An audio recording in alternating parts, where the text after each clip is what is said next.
How am I to open this trunk? Let us examine it.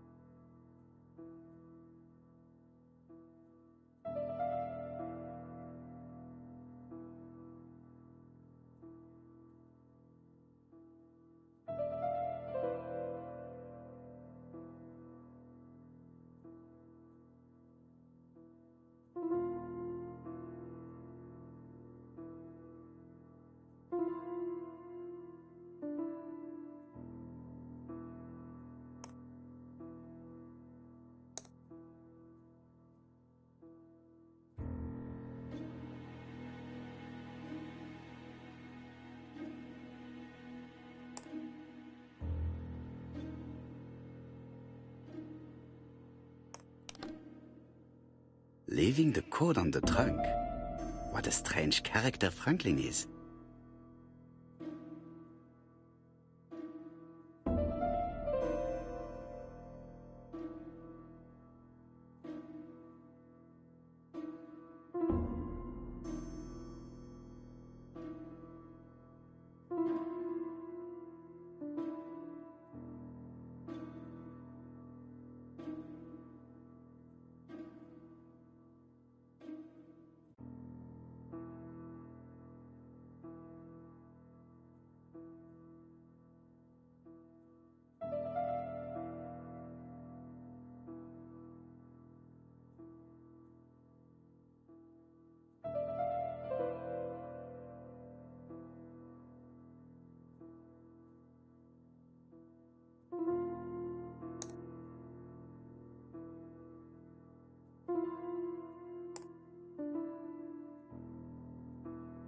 So, what is this sound?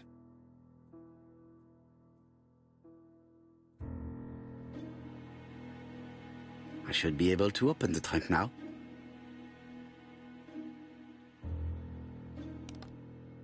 There we are.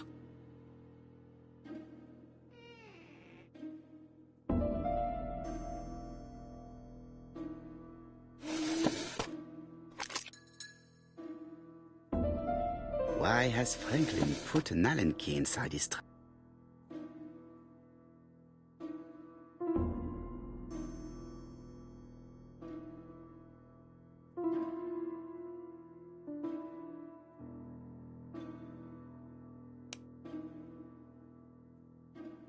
An Allen key.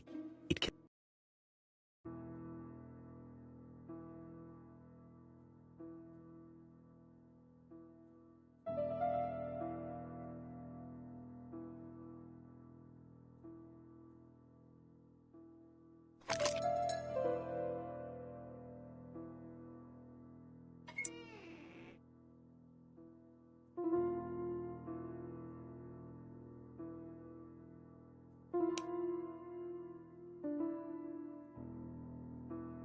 An Allen key.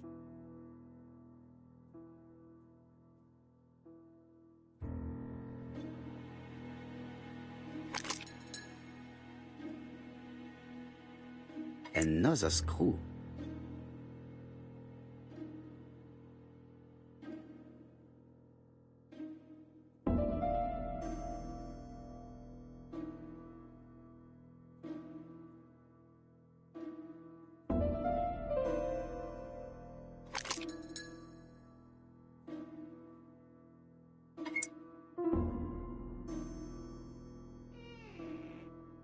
This engraving is not very easy to understand. I need to sort it out.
Franklin must really love his country to have an engraving in his trunk.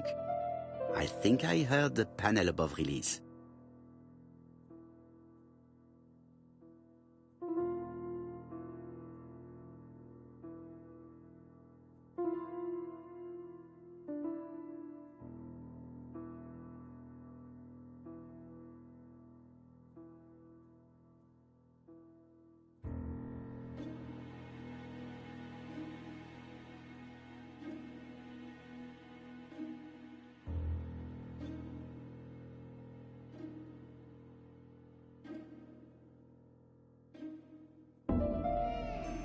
A signet ring? A signet ring with a code written on it. 1587. It may be useful to me.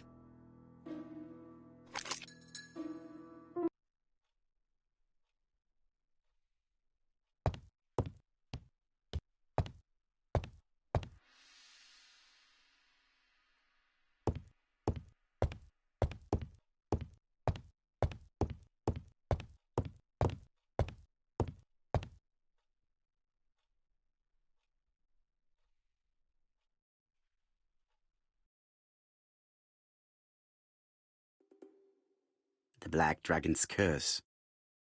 To Franklin, who will never grow up. January 25, 1928. Car Charlotte.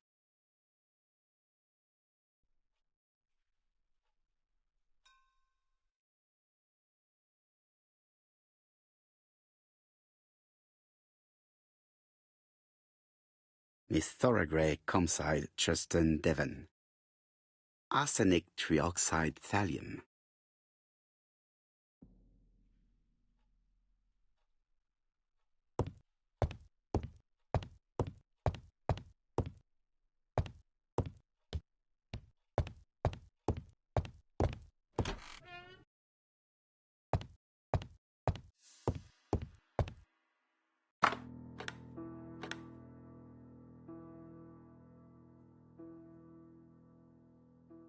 Brazil.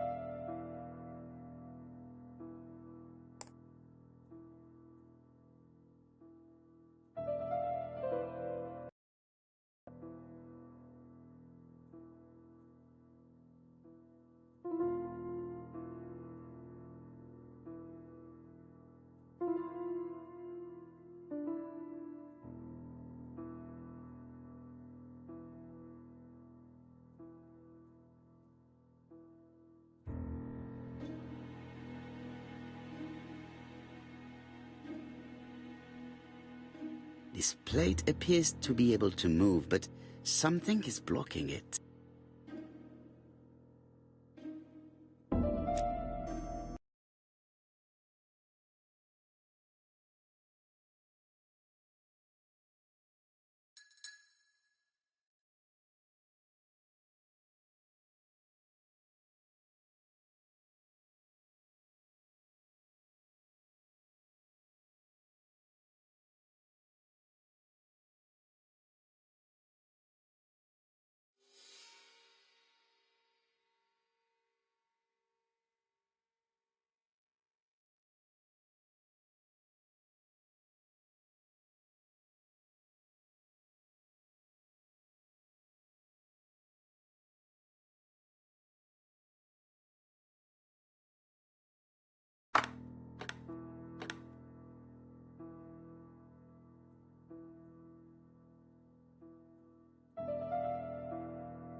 This plate appears to be able to move, but something is blocking it.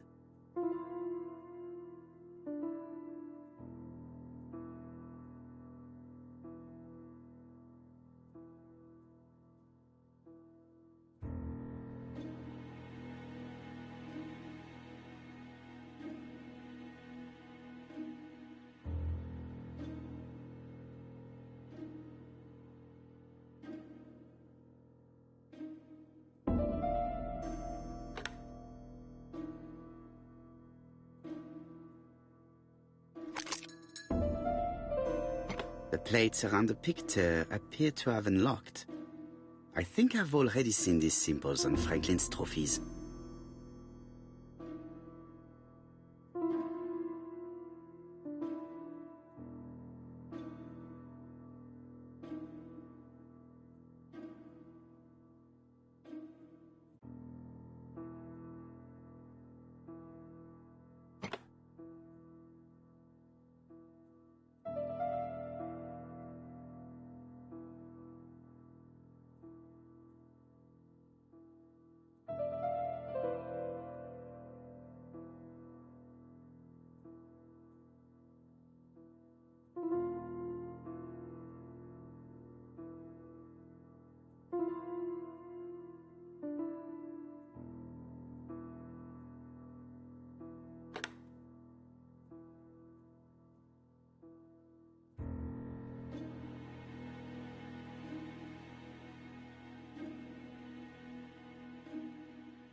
Franklin appears to be very active.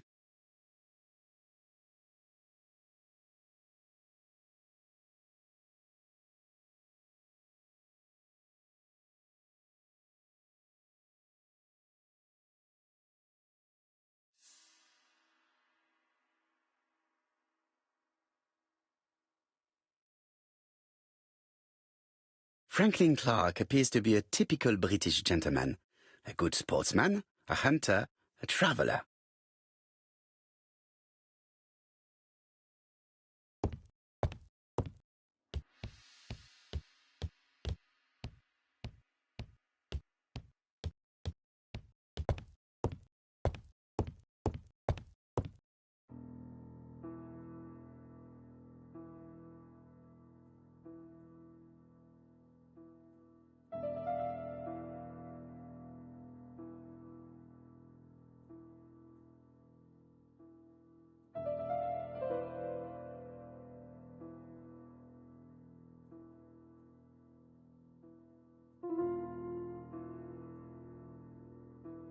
A Chinese symbol is engraved on this metal disc. That's it! This character appears to be the right way round.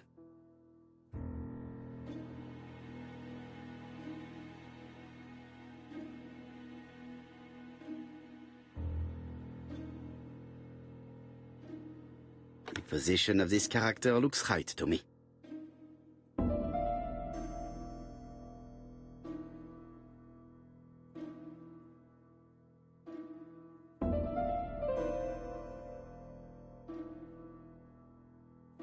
Like this. This character appears to be the right way round.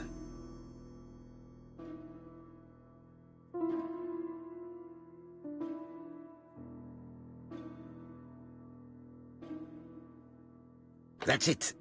This character appears to be the right way round.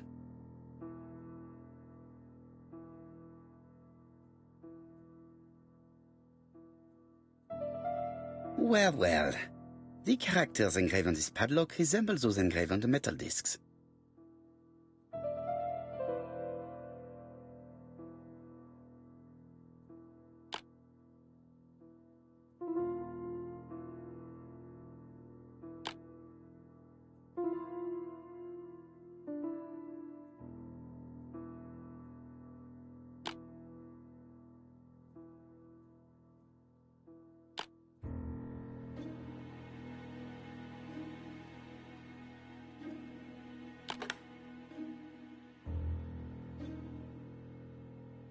At last, the cupboard is open.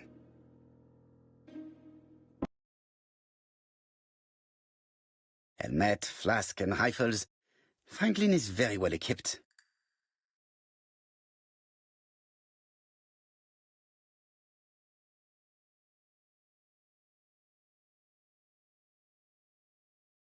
Genteel and wild. English countryside revisited.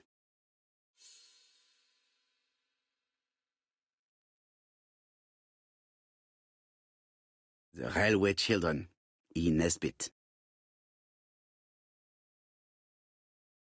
For Franklin, Und Effie's Christmas, 1910.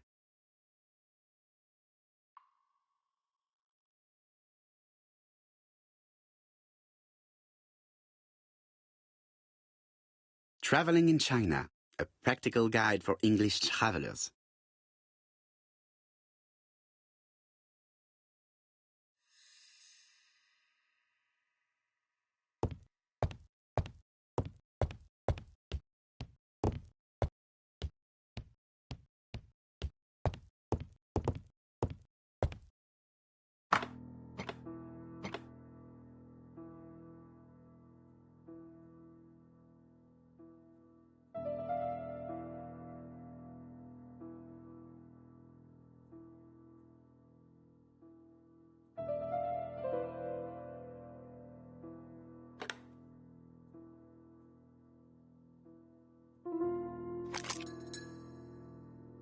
The plates around the picture appear to have unlocked.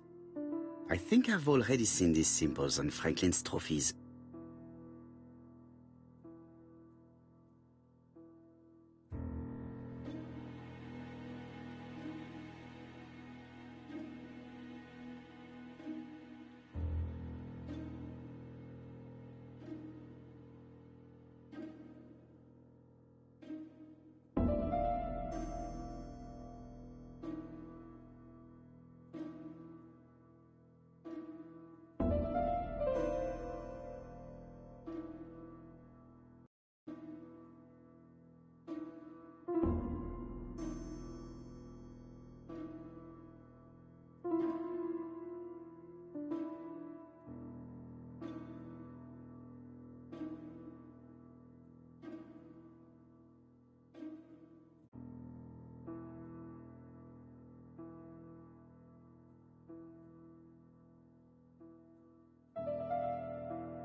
Brazil. Libya.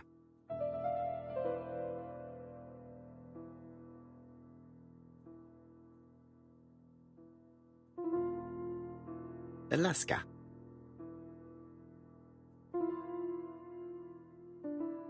Alaska.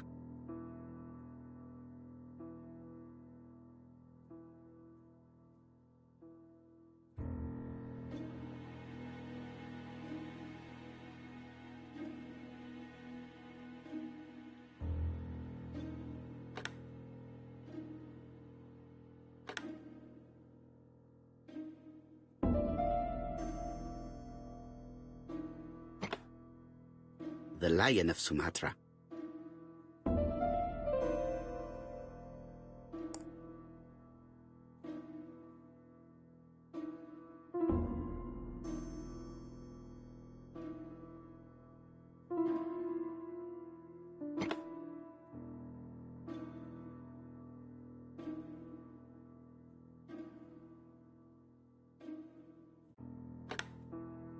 The Alaskan Kodiak bear.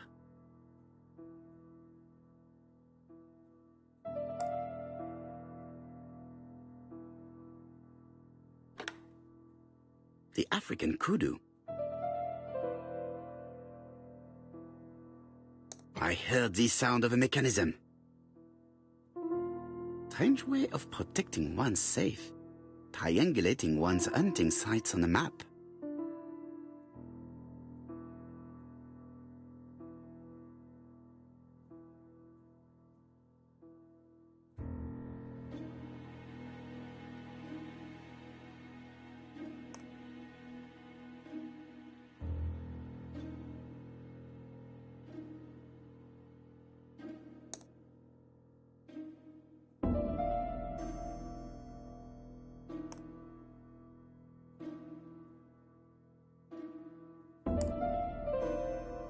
These documents are very likely going to help me for the rest of the inquiry.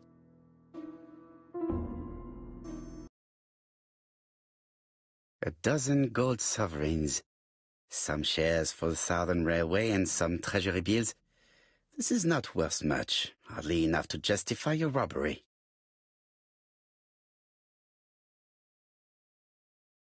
Eton College School year 1912-1913. Franklin Clark. School report for Franklin Clark. According to his teachers, Franklin was a good student, but lacked discipline. Sir Carmichael Clark, Campsite, Churston, Devon, to Mr. Franklin Clark, Peninsula Hotel, Salisbury Road, Tsim Sha Tsui, Kowloon, Hong Kong. Campsite, 1935, January the 12th.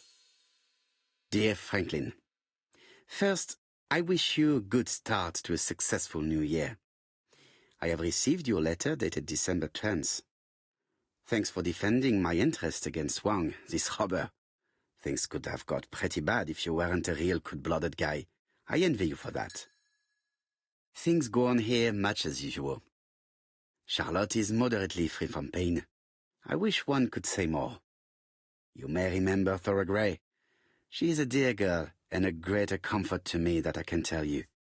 I should not have known what to do through this bad time but for her. She has an exquisite taste and shares my passion for Chinese art. No daughter could be a closer or more sympathetic companion. Life has been difficult, but I am glad to feel that here she has a home and true affection.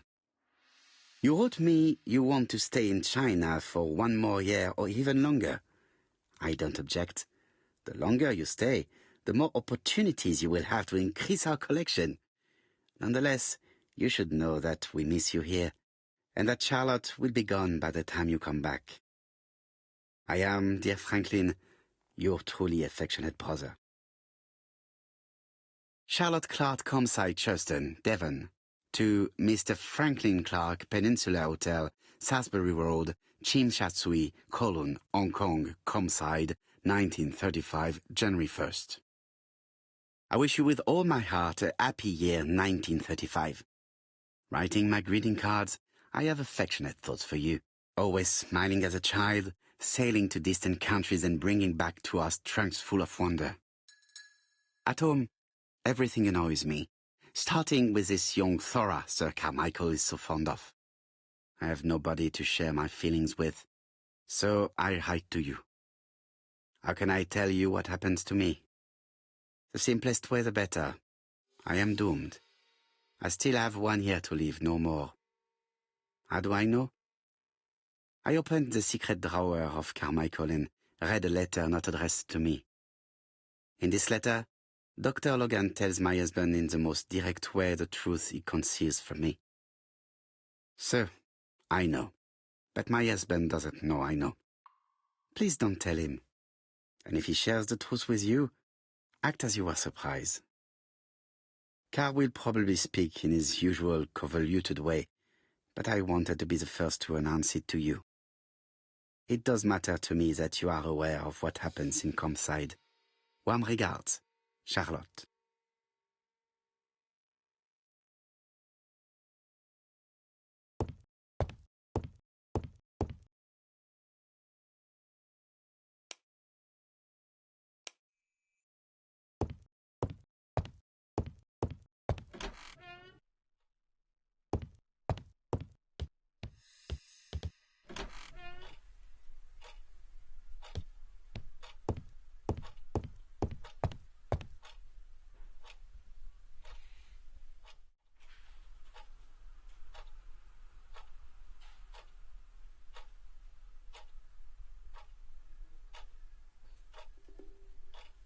Traditional Chinese map. Facsimile. South is on the top of the map.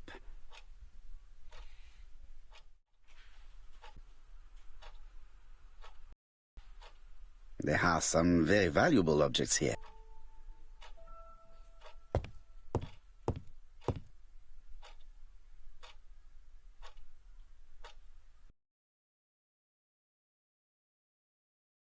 Compass point to the south.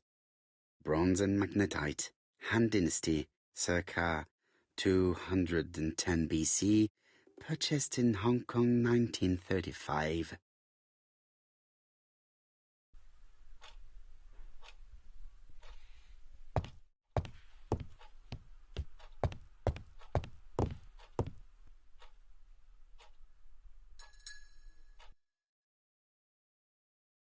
I've already seen similar daggers.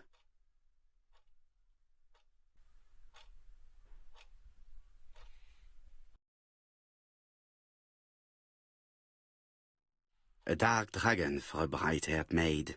C.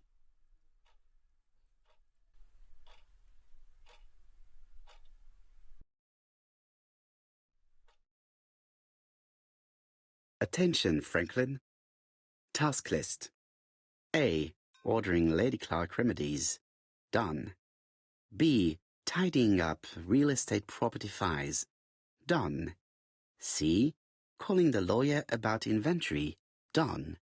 D. Update the tenant-farmer list. Done. E. Update land rent accounting. Done. F. Ordering a restock of arsenic. Done. P.S. I have left on the living room table some of my things I don't want to keep. The locket and the dagger. I am sure you know why. Thora.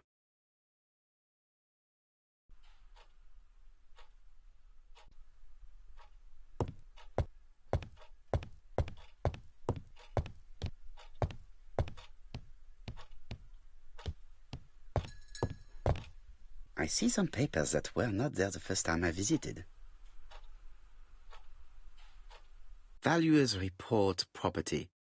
Building land located in Compside, Churston client, Sir Carmichael Clark, April 15, 1935, Court and Brunskill office.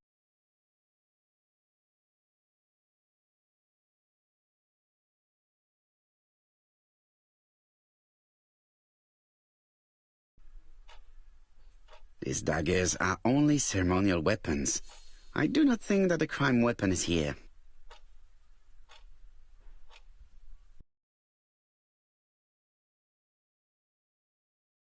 Ernest Logan, MD, Brighton Cancer Institute, 201 Dusk Road, Brighton, Sussex. To Sir Carmichael Clark, MD Comsci Chuston, Devon. Brighton, 1935, January the 5th. As a man of science, I owe it to you to be completely frank. Lady Clark, your wife is suffering from a generalized terminal cancer. I estimate that Lady Clark's life expectancy.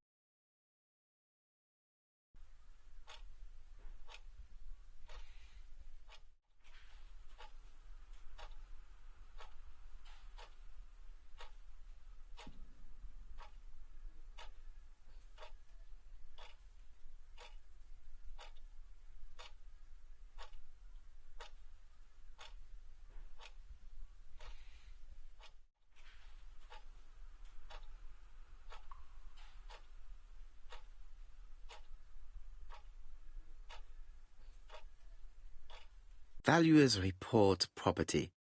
Bill.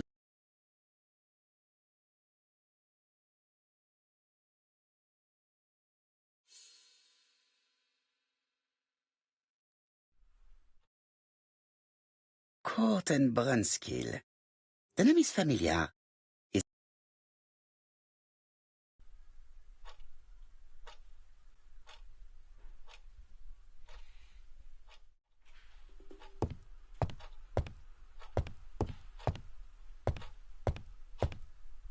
The door is locked.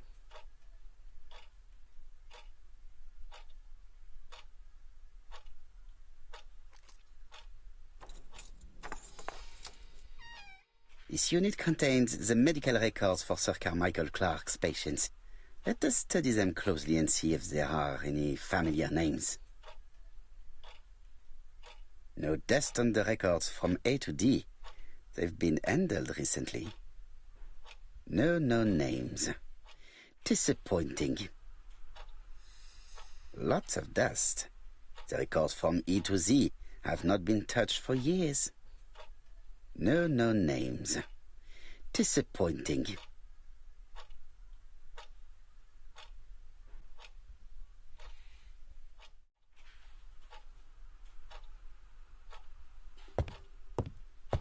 Sir Carmichael's collection could run.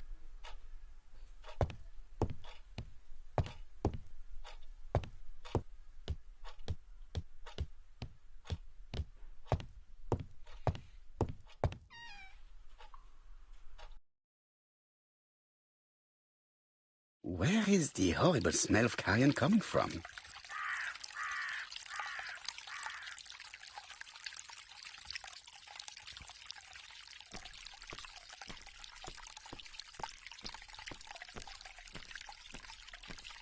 Something makes me feel uncomfortable.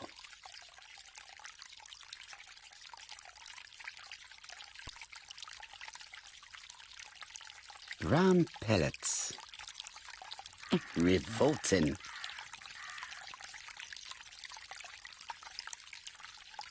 Tut-tut. The gardener does not follow the alignment. There, that's better. It is symmetrical. Brown pellets. Revolting. There, that's better. It is symmetrical.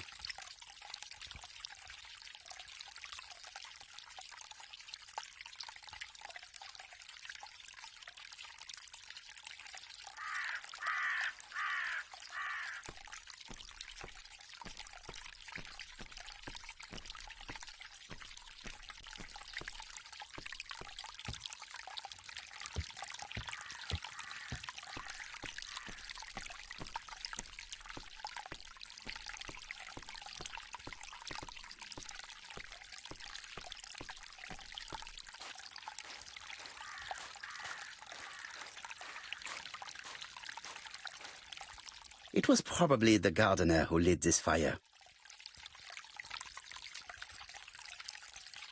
Look here. I wonder if someone wanted to get rid of these papers. This object will probably be useful to me. Let us now try and get our brain cells to work.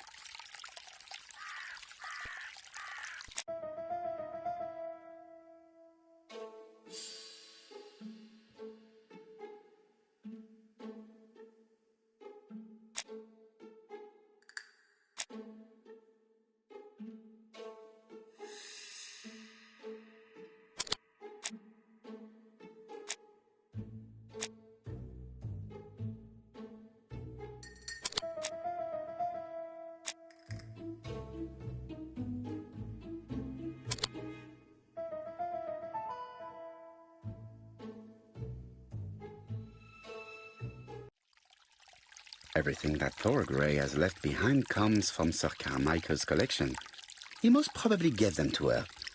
But she chose to leave them here rather than run the risk of being accused of theft. It is understandable when you know just how much Lady Clark mistrusted her. Let us now try and get our brain cells to work.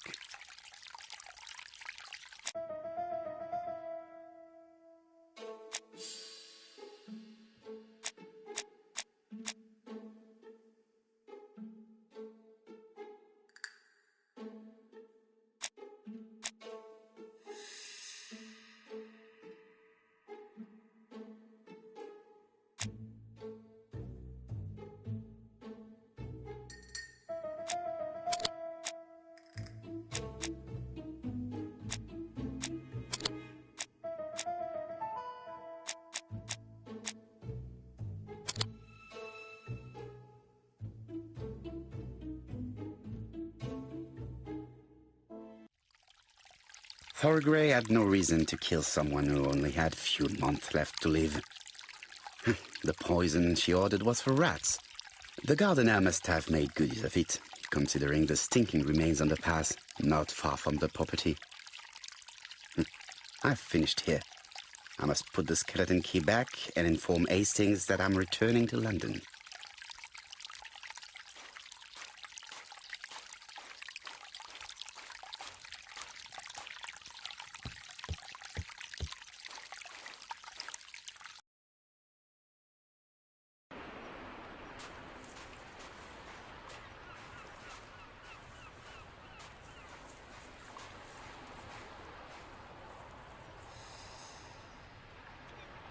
May you have peace, Carmichael.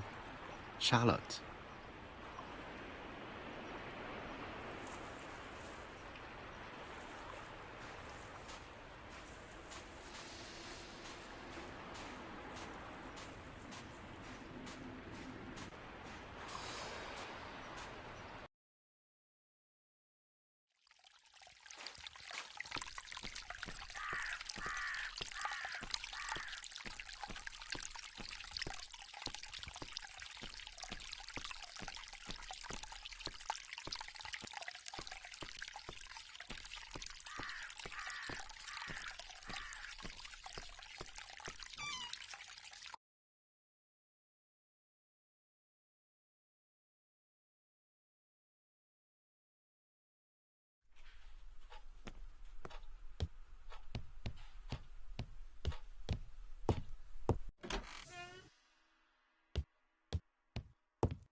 April 1925, Aceh Province, Sumatra.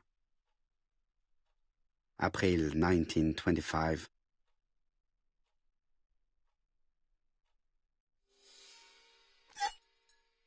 Perfect. Nothing else is keeping me here.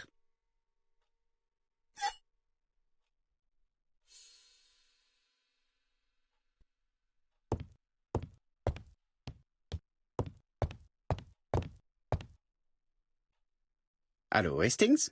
I have finished in Churston. I will take the first train. Tell me, do you know how to restore writing on a burnt document? Yes, you just have to soak a cloth with a hydrochloric acid solution and rub the sheet of paper. Then the characters appear. Bien. You have been of great assistance, Hastings. Could you please order the solution as soon as possible? Of course, but what documents do you want to read? You will see, my friend. À ce soir.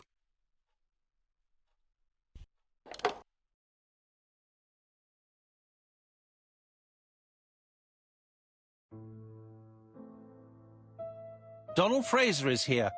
He insisted on waiting to see you.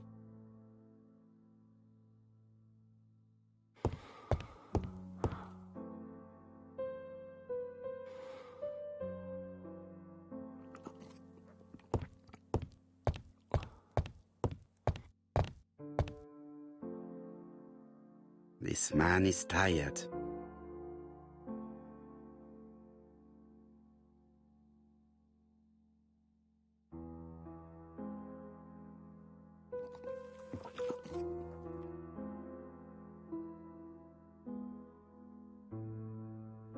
Donald is short of sleep, and it looks as if he didn't even bother to undress before going to bed.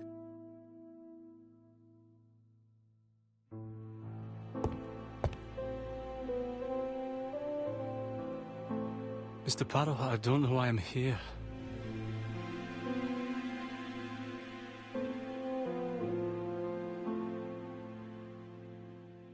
You wanted to talk, and you came to find the only man capable of hearing you. Mr. Poirot, since Betty's death, I've doubts about myself.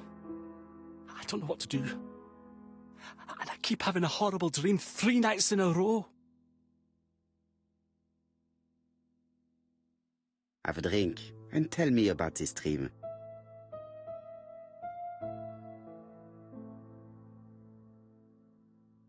It's always the same. I'm on the beach with Betty. I grab her round the throat, and I squeeze, and squeeze until she's dead. Her head falls back, and I see that it's no longer Betty. It's Megan's face. Have you seen Megan Barnard recently? Yes, our grief has brought us together. I never really knew her before. She's really quite a remarkable girl. But I would never tell her about my dream. Why not? Is it her you are attacking in your dream? No, it's Betty. And once Betty is dead, it's Megan's face that appears in its place. Very interesting. Let us now try and get our brain cells to work.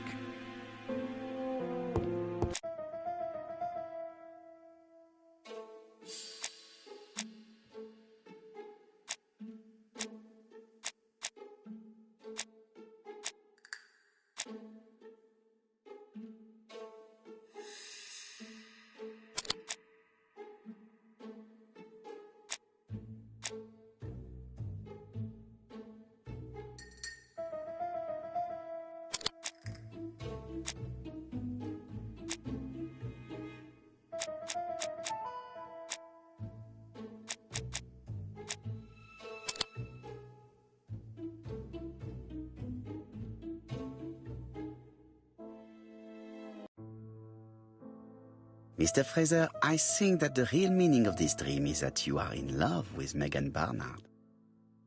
Please go on. Do. This dream certainly betrays your guilt. Oh. But what do you feel guilty about? Having killed your fiancé? Possible. Or forgetting her very quickly for her sister? Certainly. And this forgetting is perceived as a second death. So you don't really think I was the one who killed Betty? I do not exclude this theory. I am simply saying that I do not need to know that fact to explain your dream and your guilt. Thank you for being frank, Mr. Poirot. You've helped me a great deal. I'm going back to Bexhill. I'll not take any more of your time up. It is late, Mr. Fraser, and you are tired. I'll sleep on the train. I like trains. It's easy to sleep rocked by the sound of the wheels. Poor boy, he seems completely lost. Well, women seem to like him. I think Megan will take care of him. Oh, I remember. Did you order the product I needed? Yes, we'll be receiving it tomorrow. Bien, it is late, and I asked Miss Gray to come tomorrow morning. I have a few questions I wish to ask her.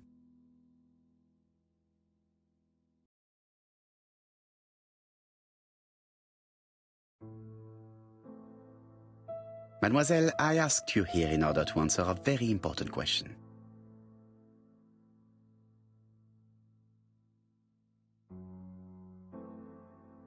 Am I right in thinking you said that you did not speak to anyone on the day Sir Carmichael was murdered? It's the absolute truth. Yet, Lady Clark maintained that she saw you talking to a stranger on the front doorstep. Really? She must have been mistaken. Oh, I remember now. I'd forgotten all about it, but it wasn't important. It was just a salesman. One of those traders who sell stockings from door to door. Can you describe him to me? Medium size, glasses, dark suit, and a felt hat. Not the sort of man you notice. Completely harmless. That's why I forgot all about him. Nothing else?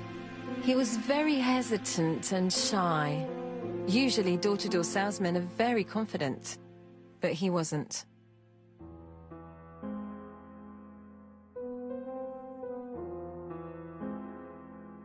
You did not leave Churston willingly, I believe. I don't wish to lie. Lady Clark did not appreciate my presence. And Franklin cannot go against the wishes of a sick lady. He is and he worries a great deal about his sister-in-law. I noticed that you left some personal belongings behind at Churston.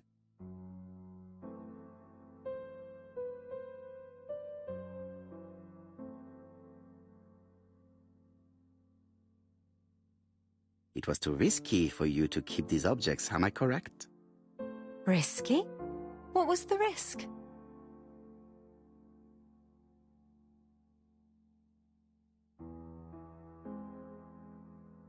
You know very well what Lady Clark might have said if you had kept these objects.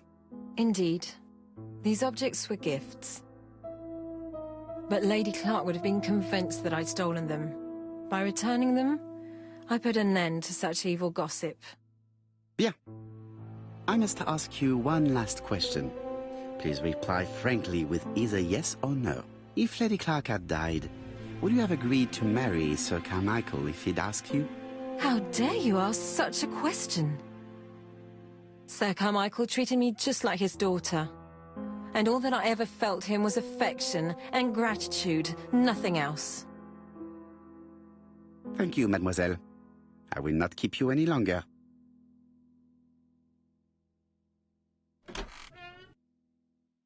I met Thora Grey on the stairs. Her cheeks were ablaze, and she appeared to be deeply hurt. Poirot, have you offended the poor girl again? Do you have good reasons for accusing her? I accused her of nothing, Hastings. I simply asked her an important question she did not answer. Let us see if we can answer it for her. Let us now try and get our brain cells to work.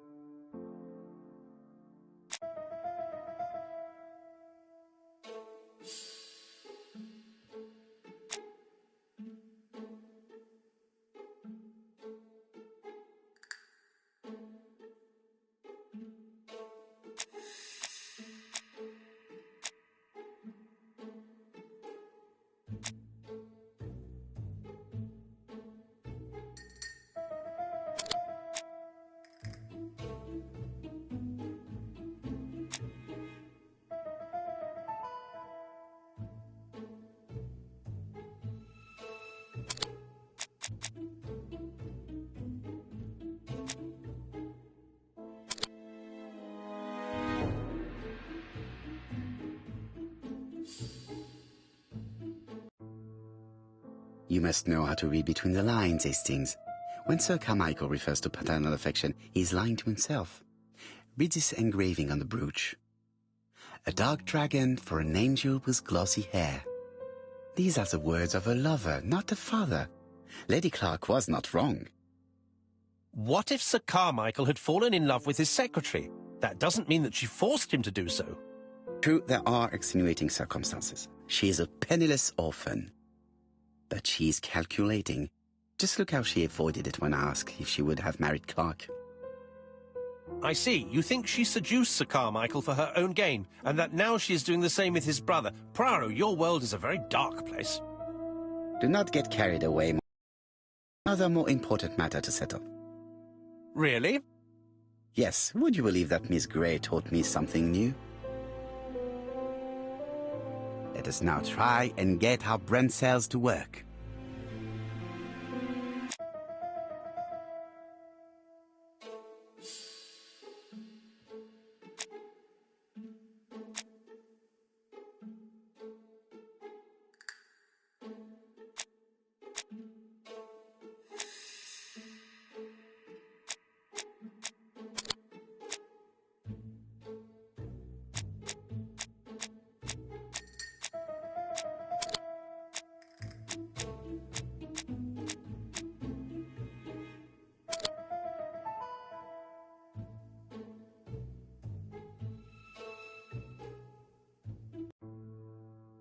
It's perfectly clear, Hastings, perfectly clear. Indeed, a stocking seller visited Andover, Bexhill and Churston on the day of each murder. We have our suspect. This should be of interest, Job.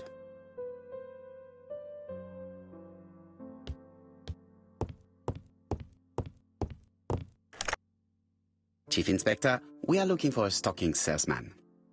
I see you have a suspect. Yes. Contact all the stocking wholesalers who may employ him. Your suspect is a salesman? No, he does not take orders. He sells door to door. Right. The hunt is on.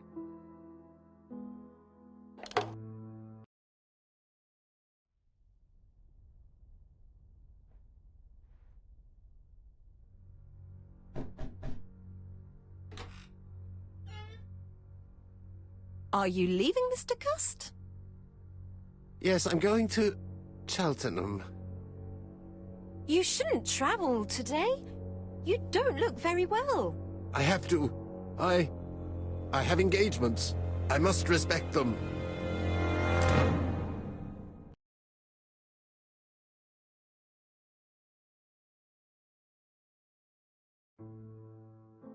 Can you get the post, Hastings? And why don't you go and get it yourself? Très bien. What's going on? I've never known Hastings to be so disagreeable.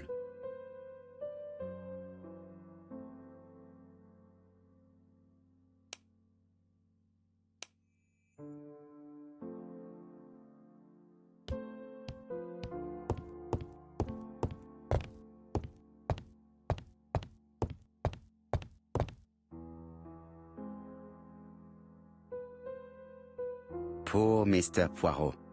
I'm quite sorry for you. If at first you don't succeed, try again. We've a long way to go still. Typery? No, that comes later. Letter T. The next little incident will take place in Doncaster on September 11th. So long. ABC. I should compare this letter with the one on my desk which I received earlier to see if it does indeed come from the same person.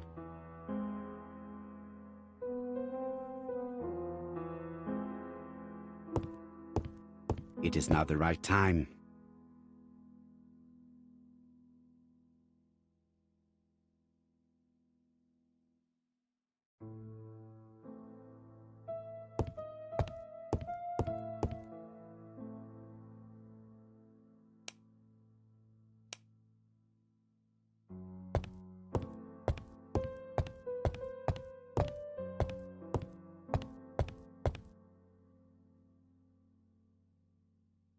Daily Blag, August 31, 1935. Moustache at half-mast. Poirot's repeated failure in ABC case. Sometimes small things troubled great men. Hastings, faithful collaborator of the Belgian detective, knows something about it. 3 mornings in a row, he confided to us, the cook broke the egg yolks when preparing Poirot's breakfast. This apparently casual event has greatly disturbed my friend, to the point it breaks his concentration and slows his judgment. I also noticed his moustache, of which he is so proud, being duller than usual. Poirot, I assure you I haven't said any such thing to the journalists. They twist everything.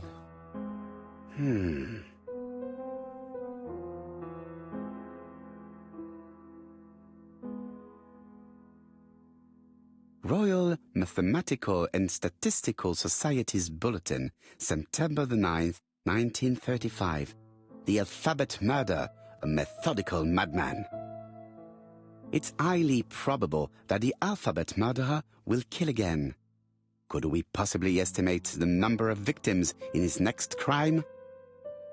Yes, and it is easy. As soon as we know the ratio of towns, cities and villages whose names begin with a D and the ratio of English people whose names are spelled the same.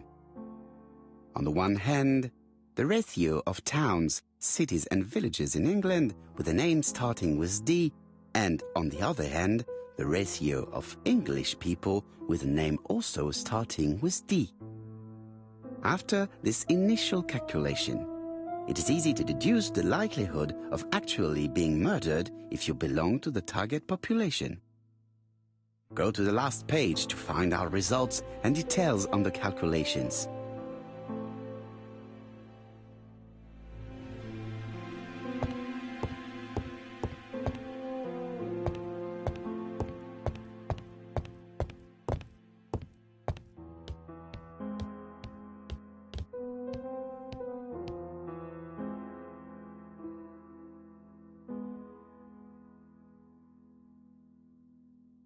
Hastings' photo album. He is very proud of his bag.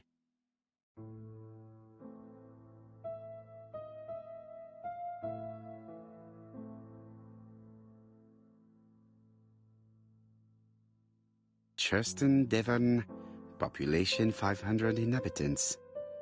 Hourly of trains. London, Churston. Trains of evening. London, 6:45 p.m. Newton Abbot, 11 a.m. Churston, 11:45 a.m. London, 11:45 p.m. Newton Abbot, 6:08 a.m. Churston, 7:15 a.m.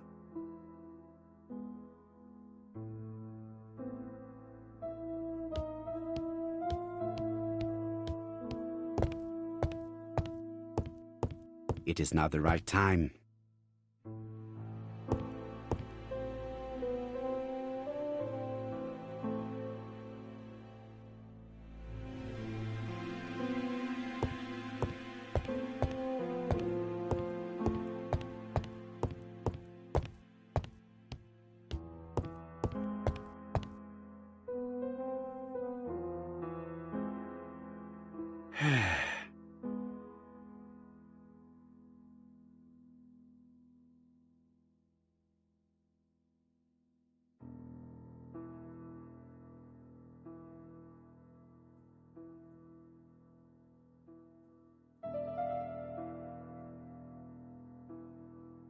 Let us examine this more closely. Certain characters in the two letters may have similar defects.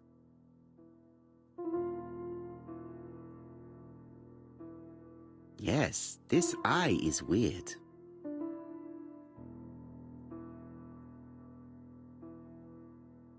Yes, the I characters in the two letters do indeed have the same defects. I have to find some other similar defects too.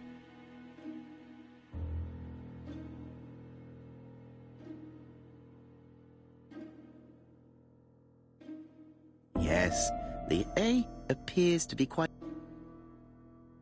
That's right. The A characters in the two letters do indeed have the same defects. I have to find some...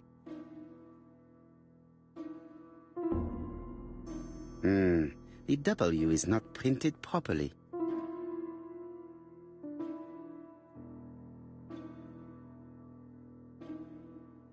Of course, the W... My theory was right. These two letters were written with the same typewriter. Hastings, he strikes tomorrow. Chief Inspector Japp? He's on another line. Can I take a message? Yes, please, mademoiselle. It is from Hercule Poirot. Tell him ABC strikes tomorrow in Doncaster.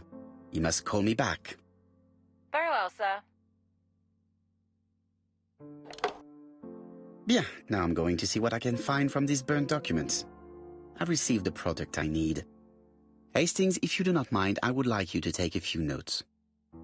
Yes, yes.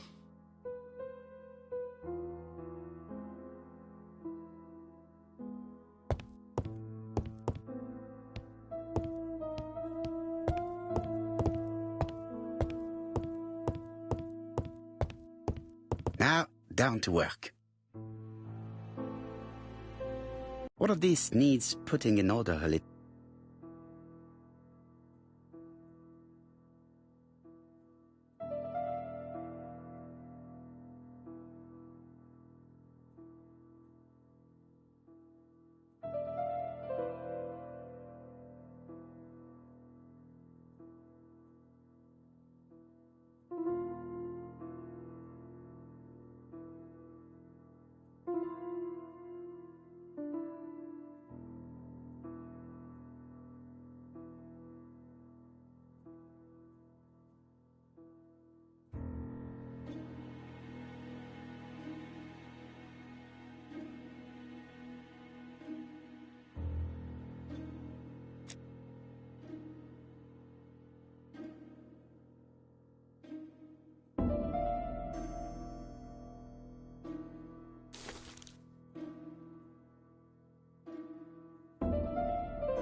This page will be reconstructed in a flash.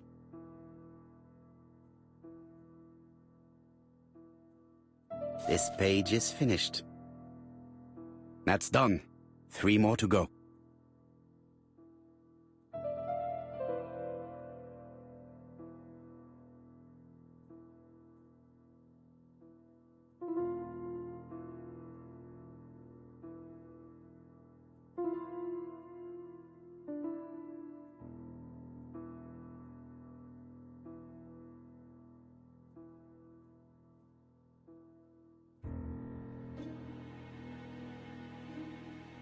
This piece should be placed here.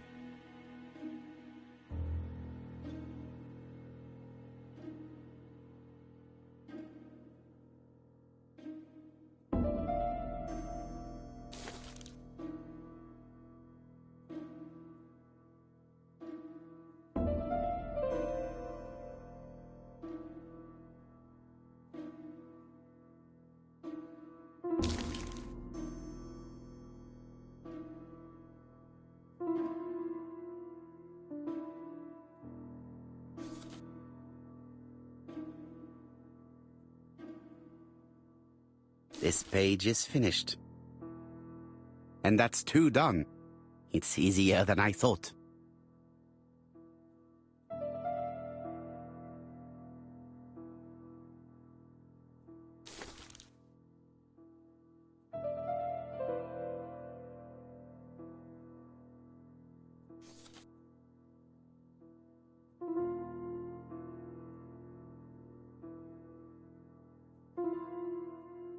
This page will be reconstructed in a flash.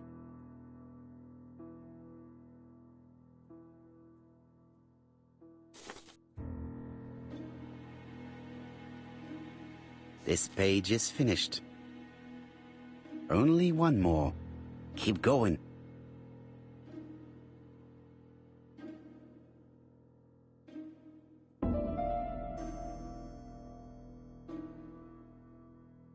This does not look too difficult.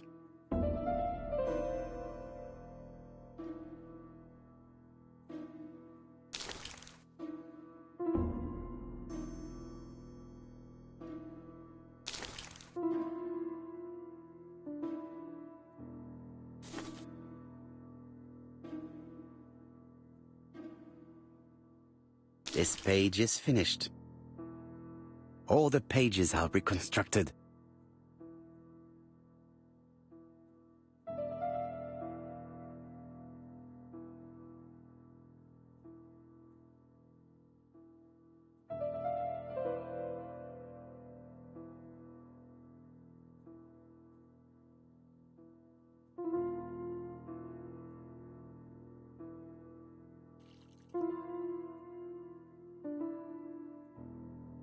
The cloth is now soaked with solvent.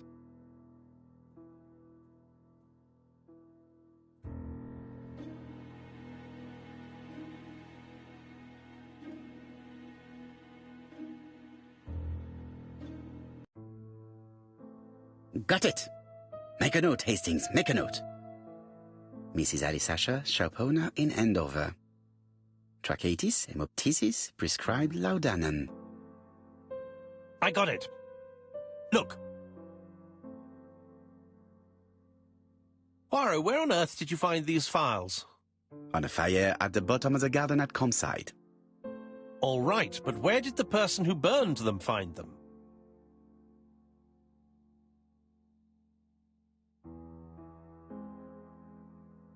Alice Asher, shopkeeper in Andover.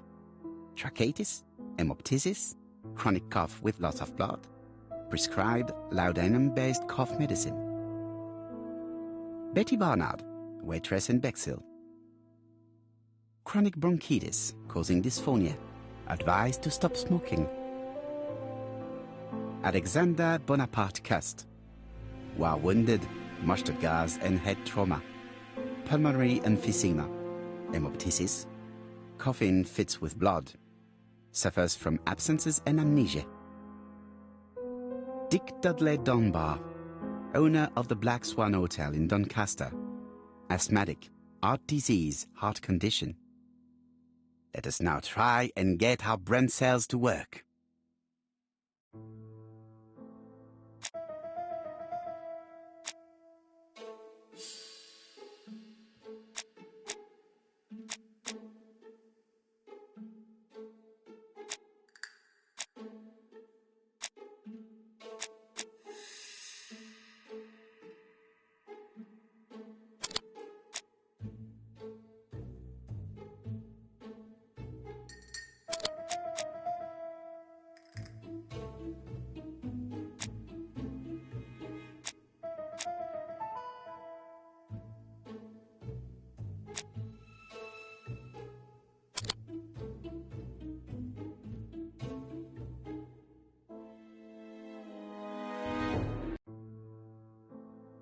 The burned documents are medical records, and without a doubt they come from Clark's archives.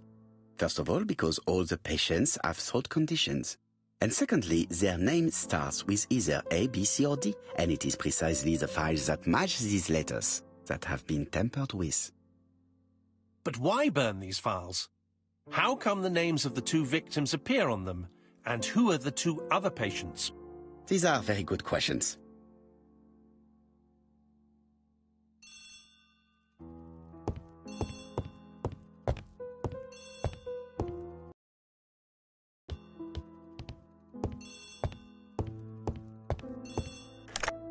Hello, Poirot? Any news, Chief Inspector? You wanted a stocking seller? We have one. Reported by his landlady, who thought he was behaving suspiciously. He has the most unbelievable name.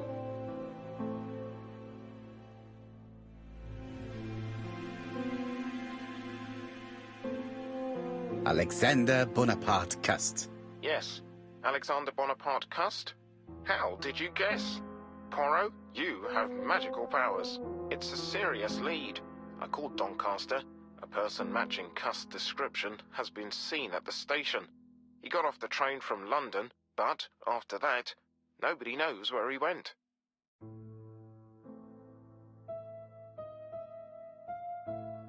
Look for him at the Black Swan Hotel. What? How do you know he's there? Trust me, Chief Inspector. You appear to be very sure of yourself. Very well. I'll call the Black Swan straight away. The owner is going to get a shock when he learns that there's a murderer under his roof. Chief Inspector, I would rather call myself. As you wish. Please go ahead. Hello, the Black Swan. Hercule Poirot here. May I speak to the owner? Speaking. Dick Dudley Dunbar. How can I help you? Is there Mr. Cust among your guests? He arrived today. Shall I call him for you?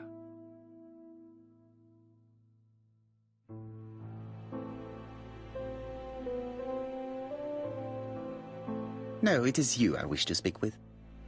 But who is this Cust? A crook. A crook? He seems such a decent chap.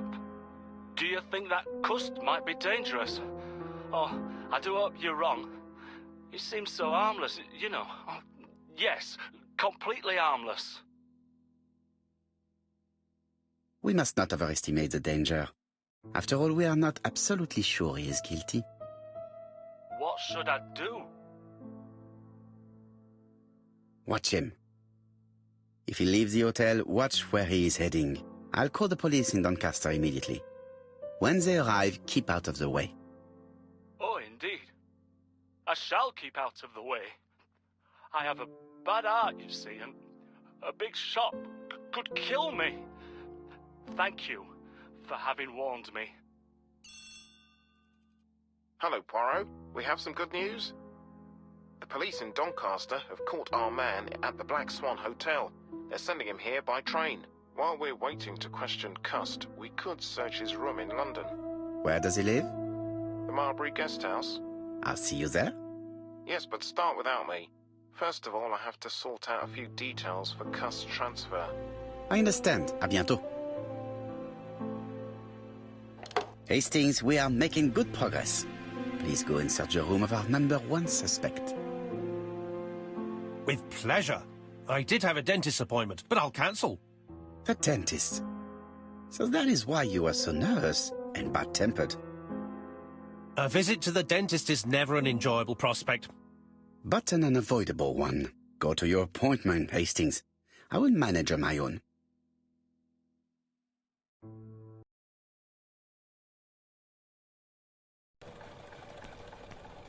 To Marbury Guest House, please.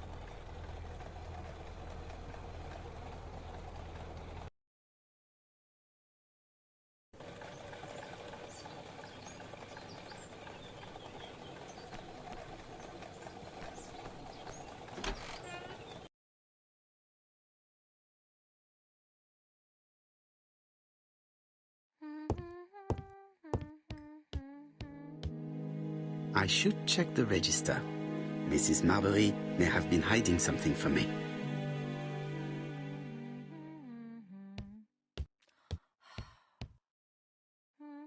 It looks like I've found the real master of this house.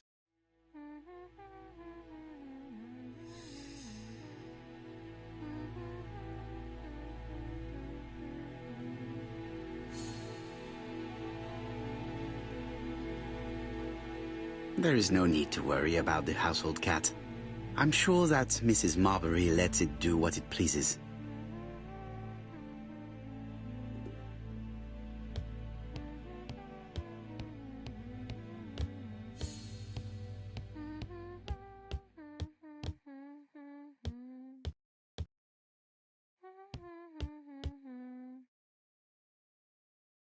How do you do? You must be Mr. Hercule Poirot. Chief Inspector Jupp told me that you might be coming.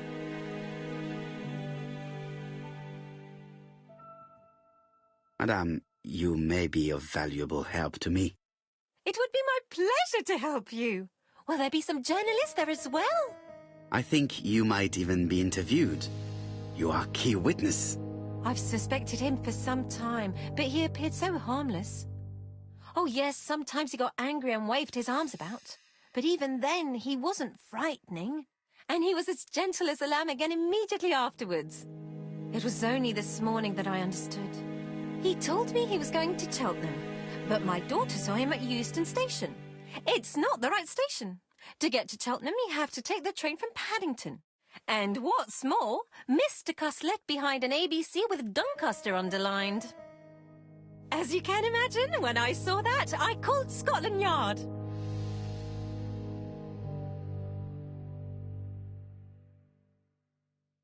Well done. You were right. He did go to Doncaster. So I was right to warn the police. Tell me, did you have any other reason to suspect Mr. Cust? Well, he's odd. Sometimes he coughs really loudly and complains that his throat is burning, and sometimes he talks to himself and stares into space. He told me that it was because of a wound he got in the war. His head hasn't been quite right since, he said. And then he was in Churston when that millionaire got murdered. I found his train ticket when I washed his coat. He didn't want me to wash his shirt. He washed it himself. But I did see big brown stains on it.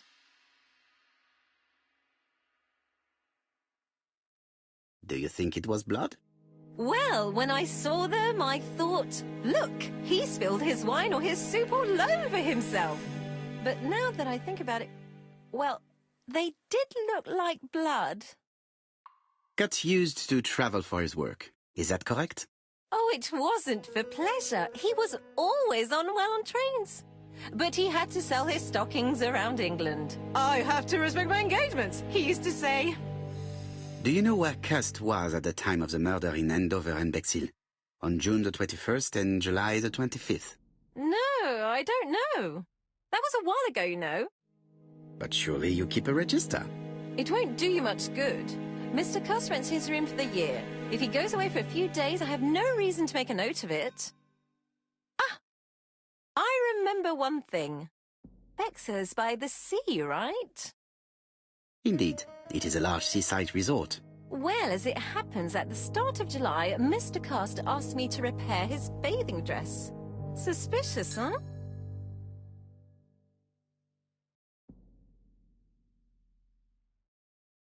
Very interesting. Please continue. I also forgot to say that he started buying newspapers that talked about the case.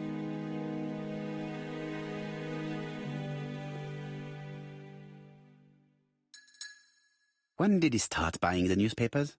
Let's see. I think it was just after the millionaire's murder in Churchton. He didn't seem all that interested before that. That will be all for now. I'm going to take a look at his room. Take the key on the counter.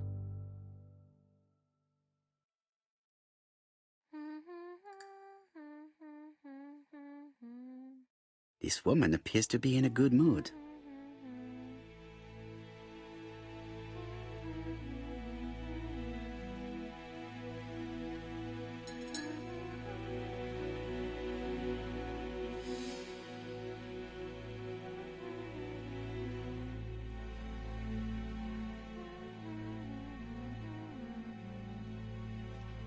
Mrs. Marbury is in a good mood.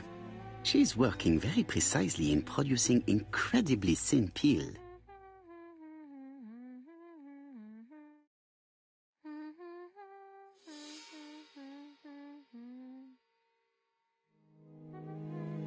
I don't think my register will help you.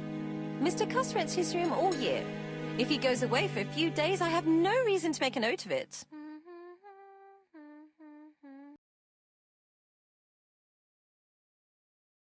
The truth is becoming apparent, and I have something to say to Mrs. Marbury.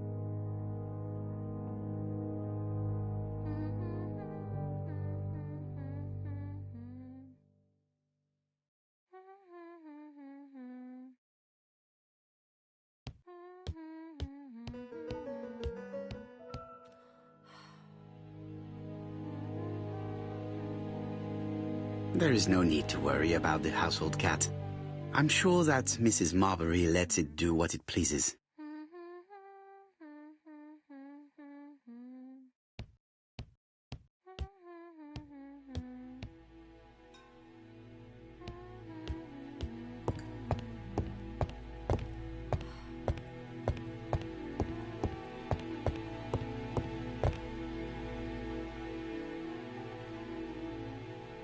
Mrs. Marbury, if I am to believe the register, you rented room 306 to a certain Mr. Fishman on the day of the Bexhill murder?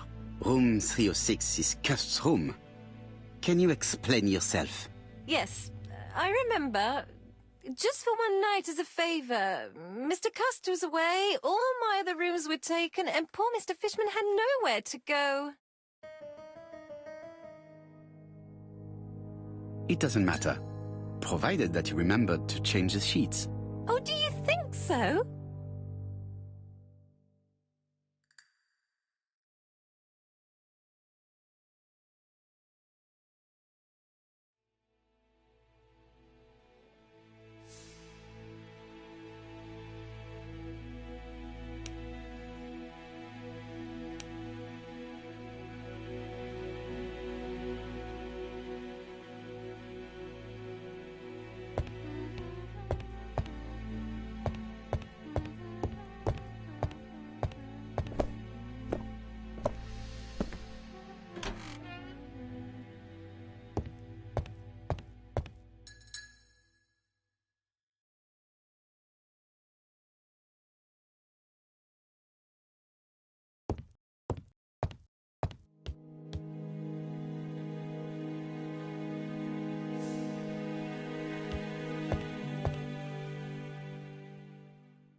This dark stain. It could be blood, but goodness knows how long it has been there.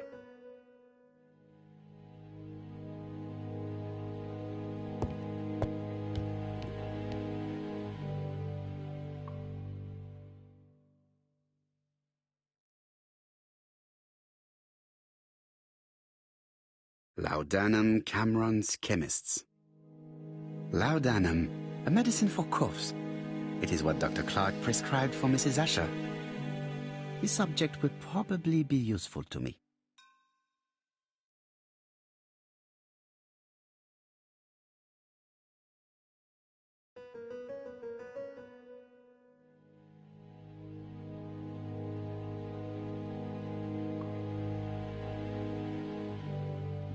Diethyl barbituric acid, Johnson Company. I know this medicine. It is a powerful sedative. This subject would probably be useful to me.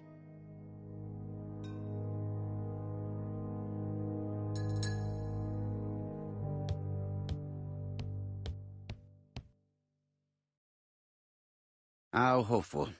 This place is a real mess.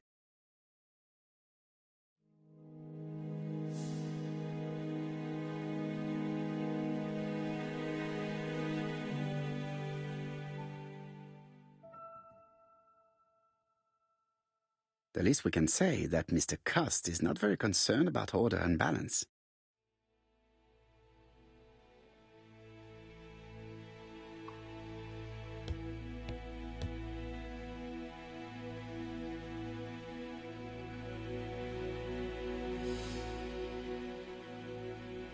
It's an ABC.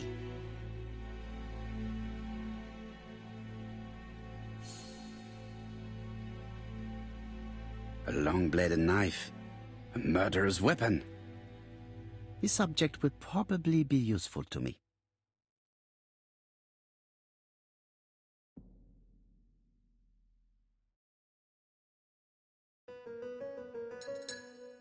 John Milligan, Managing Director, Silky Legs, Frederick Street, Leicester. To A.B. Cust. Dear Sir, further to our letters dated 5th and 10th of the month, we confirm we are you as door-to-door salesman, according to the conditions stated in our previous letters. We will send you the articles by mail and also a Redfield typewriter you will be using for every business letter. Regarding the schedule of your rounds, please do as following. June 21, Andover. Arrive by train the 20th in the evening and get a room at Station Hotel. Start your turn in the north part of the town. Establishes that Cust went to Andover, but the ink has hidden the destinations of his other trips. I know from Mrs. Marbury that he went to Churston. I just have to show that he went to Bexhill, and I will have proved that he was present at all the crime scenes.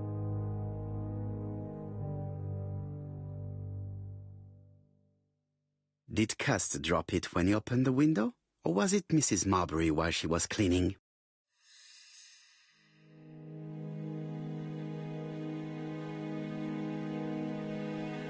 I have to get the ribbon. How am I going to do it?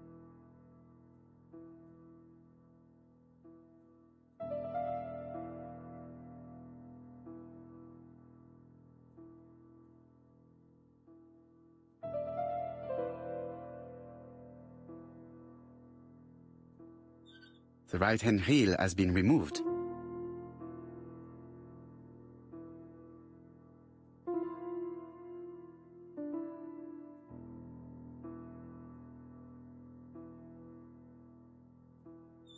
The left-hand heel has been removed.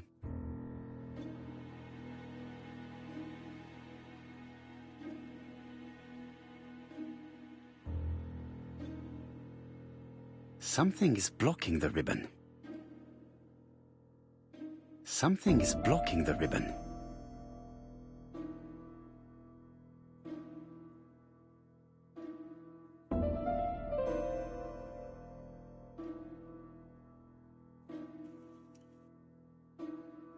And here is the ribbon. Let us see if it was indeed used to write the letters sent by ABC. I only need the ink ribbon for my inquiry. I will let Jack clean the keyboard if he wishes.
And here is the ribbon.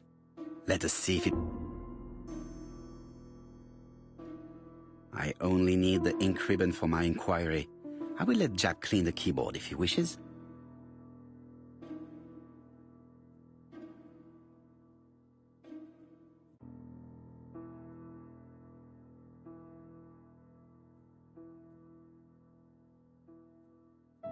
All the letters announcing the murders were written.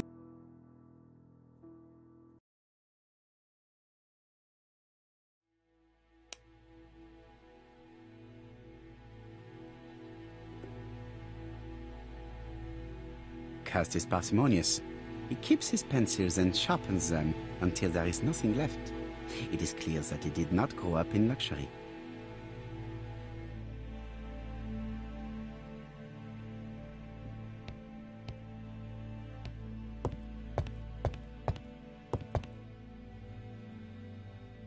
ABC guys.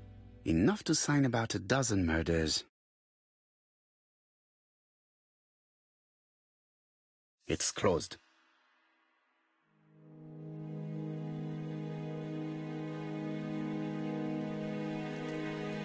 This knife is very useful.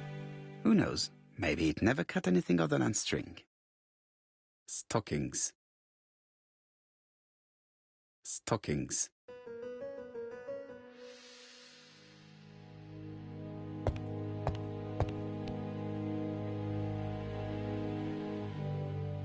Most probably the basting dress repaired by Mrs. Marbury's expert hands. All the main articles referring to the ABC case are here, from the Churston murder onwards. Nothing before that date. The Bexhill Daily paper, dated from the day of the Bexhill murder. Let us now try and get our brain cells to work.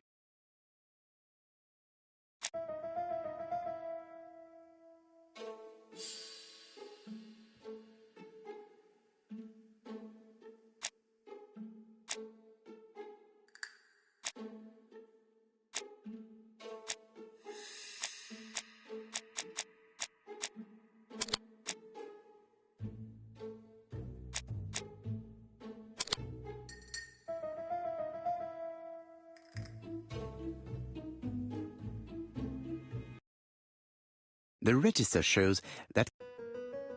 No use continuing the inspection of this room.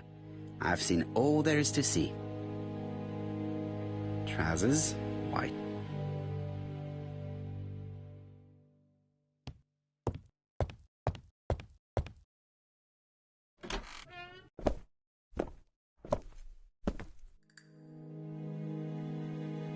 Goodbye, Mrs. Marbury. Thank you for your help. Bye. Ah, Chief Inspector. I was about to leave. Good evening, Chief Inspector. Welcome. Please excuse me, I must go to the kitchen. I'll leave the key of Mr. Cust on the counter. I'm sorry I'm late. I've spent ages with the Doncaster police. And you? I have established one fact. On 3 occasions, Cust was at the scene on the day of the crimes.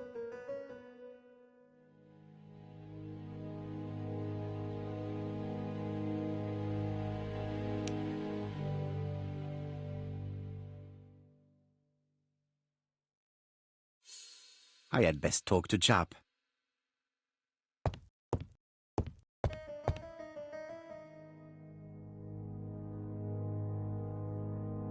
I've listened closely to what you have to say, Poirot. For me, there's no doubt Cust is guilty. Do you have any element that might prove the contrary? That is what we're going to look for. Let us now try and get our brain cells to work.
The evidence against Cust is overwhelming. His presence at the scenes, the knife, the blood-stained shirt, the ABCs in a box.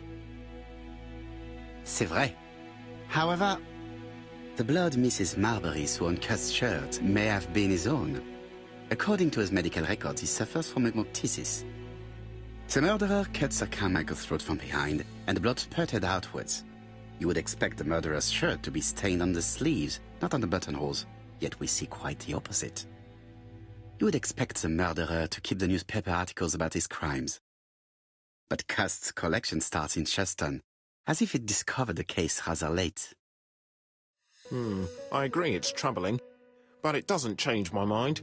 There's small details that we should be able to clear up by questioning Cust. When can we talk to him? Doncaster is sending him to us on the first train. Are they questioning him already? He says he can't remember a thing. It's plausible. Doctors say he suffers from absences and amnesia. Mrs. Marbury has confirmed this. He may have done the murders in an altered state. A familiar situation. It's not enough to clear his name. Dr. Thompson insisted that even if you don't know what you're doing, you never commit a murder without wanting to. Très intéressant. I shall remember that. Right. I'll go and examine the suspect's room.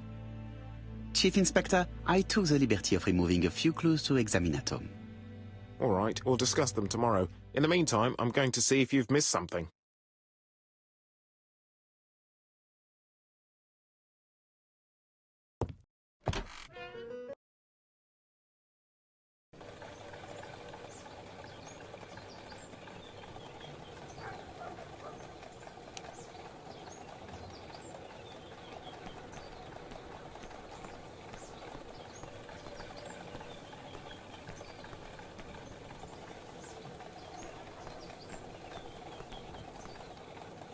To Scotland Yard, please.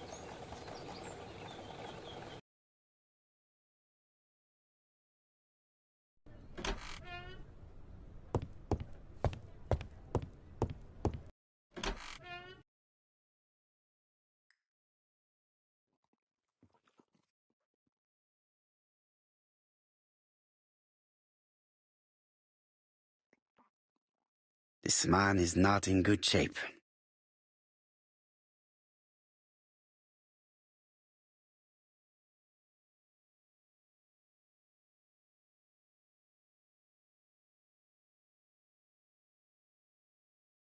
He is worried and very tired, and other police have been hard on him.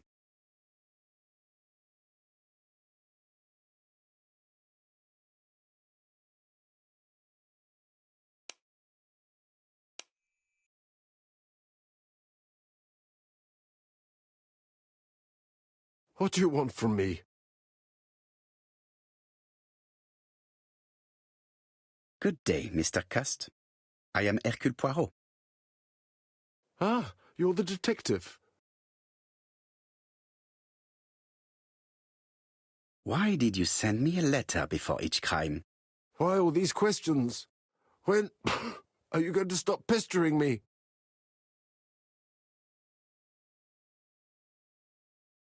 Très bien. You did not hide these letters. But the question remains, who did? Probably one of my enemies. I have many.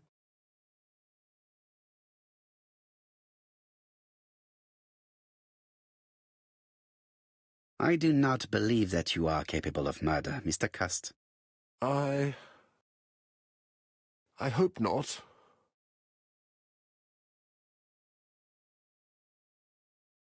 You suffered during the war. It's true. I was wounded. I suffered. But the army was the only place I didn't feel inferior. No questions. Just orders to follow. But ever since you were wounded, you have absences, bouts of amnesia. And headaches. Professor Clark treated you. Yes, a few years ago he really helped me with my burned throat.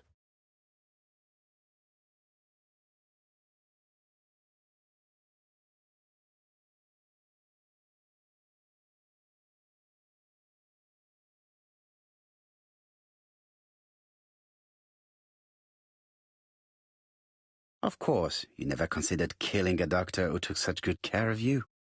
No, never.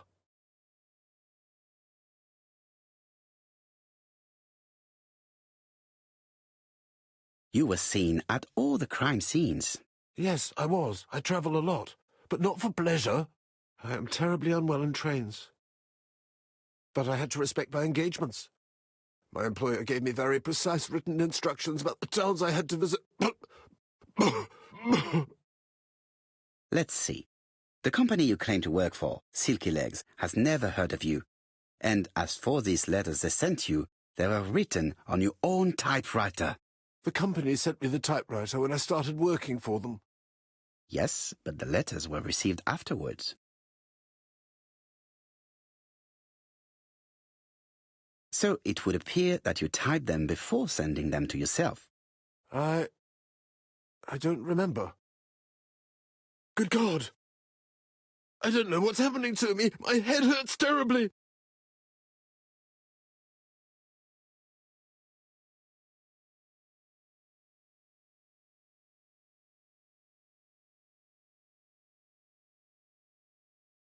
He is in no state to reply. He is prey to a terrible anxiety. Is it remorse? Or simply the pressure of the questioning and the train journey?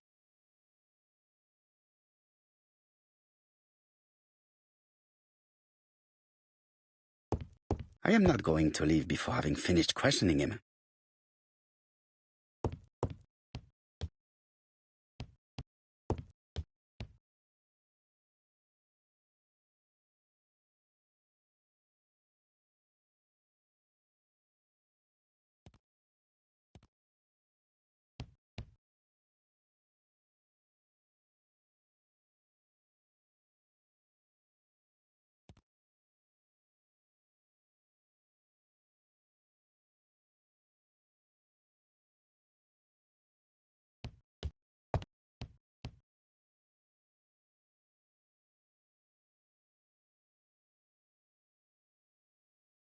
He is in no state to reply.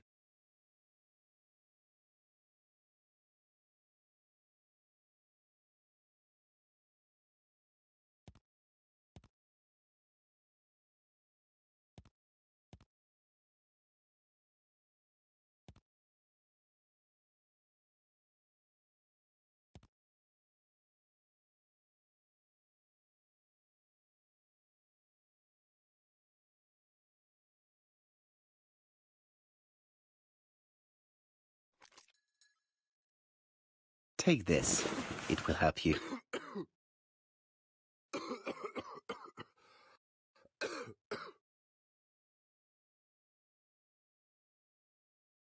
Oh, I think I'll be fine. Let us see, Cust. Look at me. You know very well that you committed these murders? Yes, I know. But I'm not wrong in saying that you do not know why you committed them. No, I don't.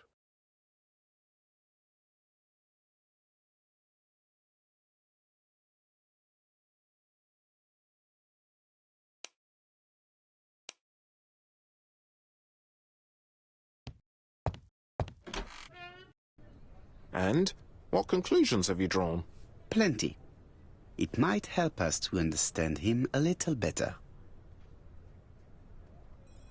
Let us now try and get our brain cells to work.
I don't see any clearer than before.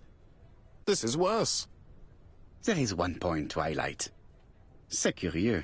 Cust admits that he killed, but he does not know why. What did Dr. Thompson say? Even if Cust killed while in an altered state, it still must have been his deepest desire. He must have had a motive. Let's keep it simple. Never mind his motive. He confessed. But you see, he can confess to anything and everything. He denied the murders and then he confessed to them. He confirmed that he never typed the letters. Then, with great ease, I managed to get him say quite the opposite.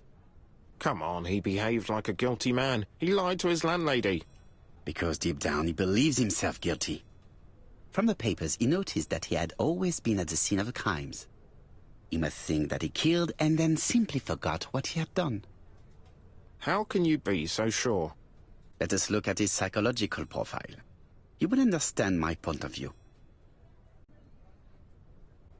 Let us now try and get our brain cells to work.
You see? Cust's character is quite the opposite of the murderer's. But if he's a madman, can we really talk about his character? You know very well that our murderer does not behave like a psychopath. Apart from the signature, there is no ritual repetition in the choice of victims. Very well, you're right as always. So we have no confession, no culprit, no suspects, nothing. And all that after 2 months of inquiry? What should I do? Have faith. Just give me 24 hours.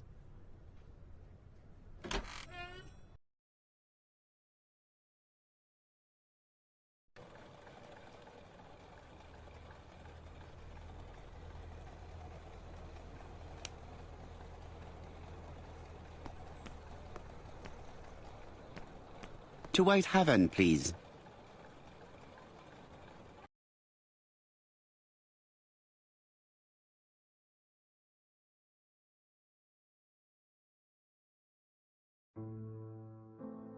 Cust's arrest is a great success for you, Poirot. It's all clear now, except maybe 1 or 2 details. Details. Ah, mon ami. The devil is in the detail, as we say.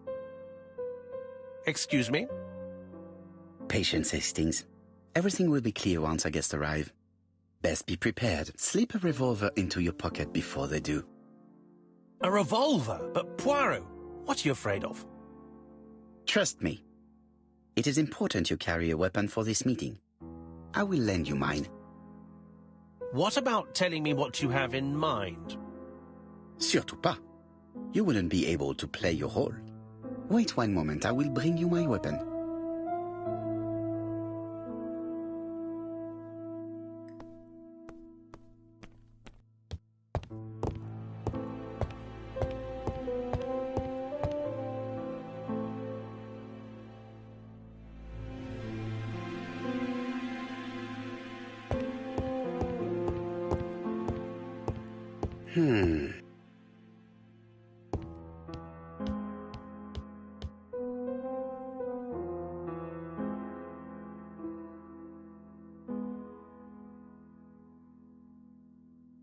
Churston, Devon, population 5.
Churston, Devon.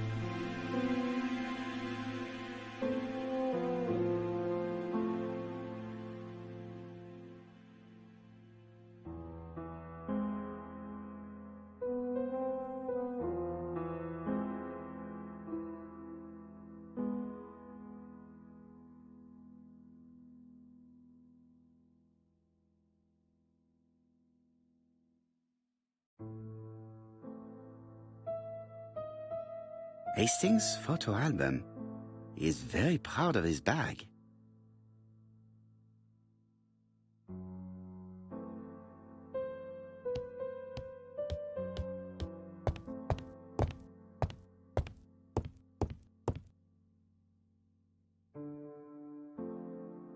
Daily Flicker, September the 11th, 1935. ABC affair, Terminus Doncaster, Japp and Poirot arrest the killer. A.B. Cust is the name of the alphabet murderer. The police have arrested him in a hotel in Doncaster. He was preparing to kill his fourth victim, Mr. Dick Dudley Dunbar, the establishment's manager. Mr. Dunbar owes his life to the miraculous intervention of Inspector Japp of Scotland Yard and Detective Hercule Poirot. The Lancet, September 11th, 1935. General Medical Journal. The alphabet murderer is not psychotic, according to Professor Thompson. In an early issue, we claimed that the alphabet murderer was not psychotic. Our assertion has just been confirmed by Professor Thompson, a Scotland Yard expert, who has spoken to the prisoner at great length. Not all obsessional killers are psychotic, he explained. It is true that Kirst has a disturbed personality and memory disorders. But his amnesia, whether real or pretended, does not alter the fact that he was perfectly lucid at the time of his acts. Therefore, he will not escape punishment.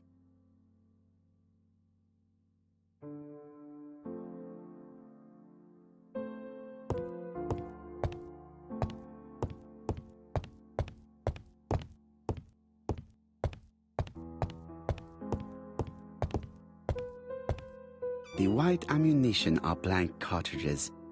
The others are real bullets. The revolver is loaded with blanks. I still have time to choose real bullets.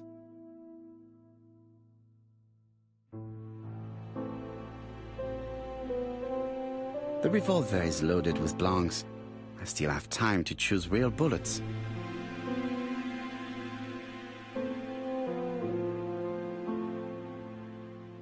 The revolver is loaded with real bullets. I still have time to choose.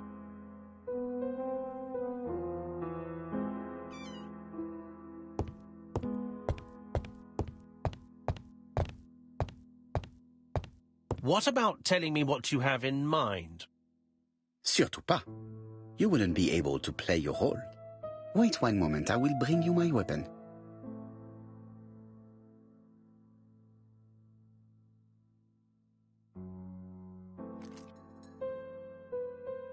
Voila, I entrust you with my weapon. It has hardly been used, it is almost new.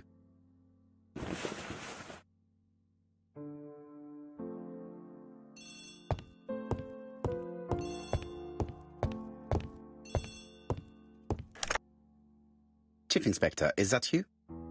Yes. Sorry, but we haven't found anything. Have you checked the typewriter? And the packaging, the letter, and the ribbon reel. We've only found prints left by Cust and his landlady. Well, never mind, I shall make do. So, are you still going to hold your meeting?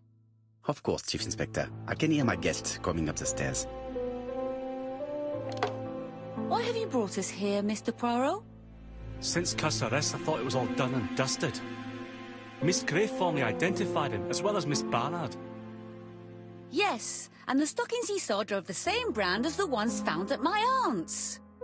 This is all true. However, a case is not closed if some questions remain open. And one question is, why did the murderer send me his letters?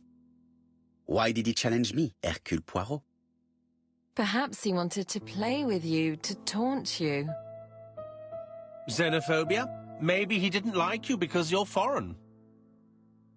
I may be wrong, but maybe by provoking you, he was looking for glory? All these theories should be studied. Let us now try and get our brain cells to work.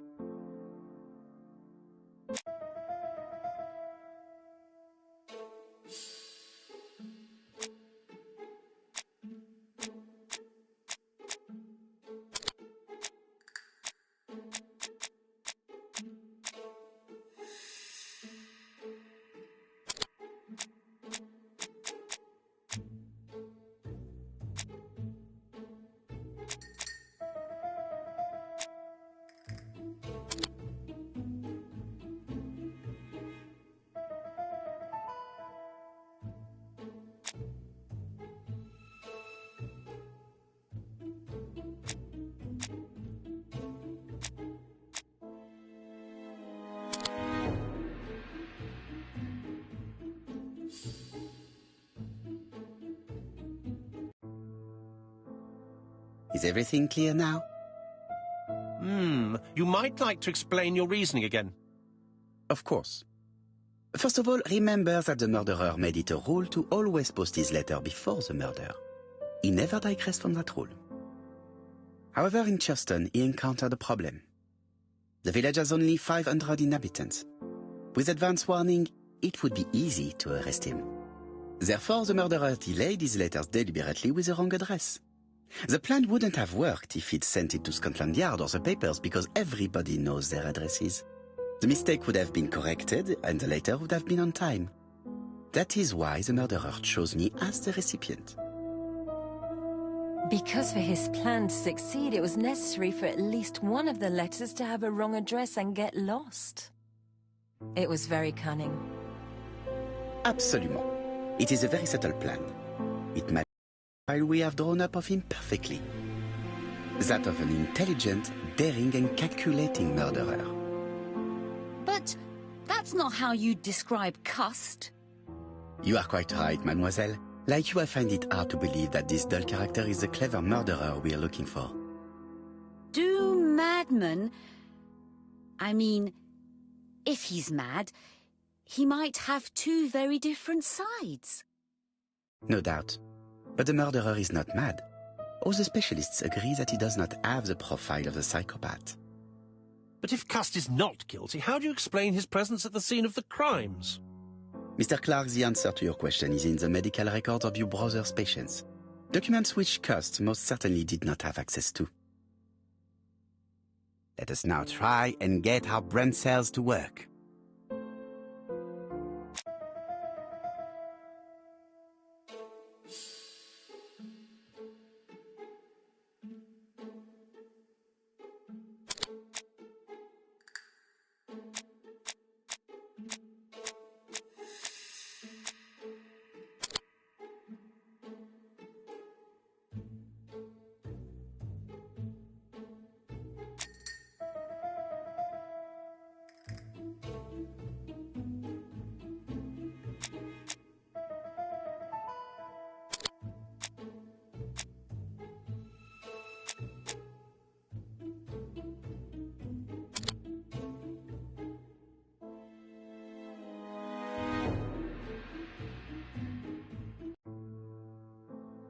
Dr. Clark's patients' records provided a very useful list of potential victims, sorted by alphabetical order. The killer definitely used it, explaining the fact that all the victims were former patients of the doctor. It is this fact that clears Cust once and for all, because he never had access to these records. So how did he happen to be at the scene of the crimes? Either the murderer sent him there, or Cust was following him closely. Cust's highly suggestible nature leads us to the second hypothesis. The murderer was manipulating him.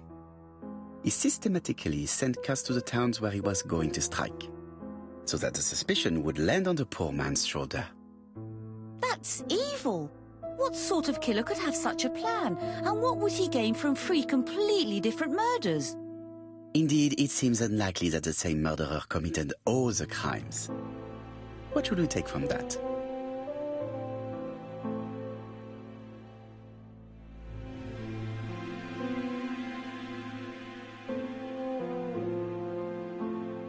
Just one murder was of benefit to the murderer. The others were just diversions.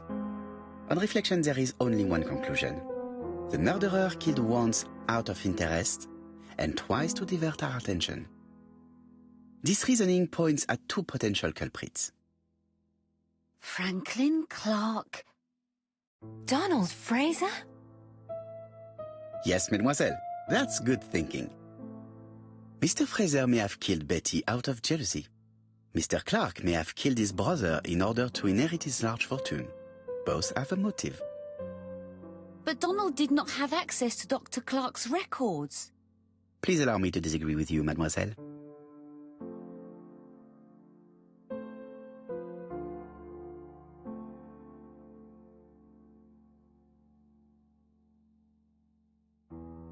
He works for Court and Brunskill, one of whose clients was Sir Carmichael.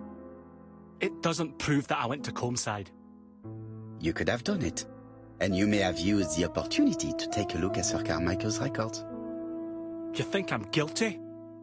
You or Mr. Franklin Clark? That's ridiculous. Both of you have a motive. The question is, which of you has the profile that most resembles the murderer? Let Let us now try and get our brain cells to work.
Ladies and gentlemen, Donald may share many character traits with the murderer, but he does not have his cold indifference. He has a temper. It is hard to imagine him planning anything. Also, jealousy is his motive, and crimes of passion are rarely planned. Right, I suppose it's my turn to be subjected to the same scrutiny. Absolument, Mr. Clark. Let us now try and get our brain cells to work.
As you have all seen, there is a disturbing similarity between Mr. Clark's profile and that of the killer. In actual fact, it is exactly the same. Mr. Poirot, your psychological studies are interesting, but your conclusions do not add up. Why would I have wished my brother's death? The inheritance is lawfully mine. I just have to wait. No, you had to act quickly.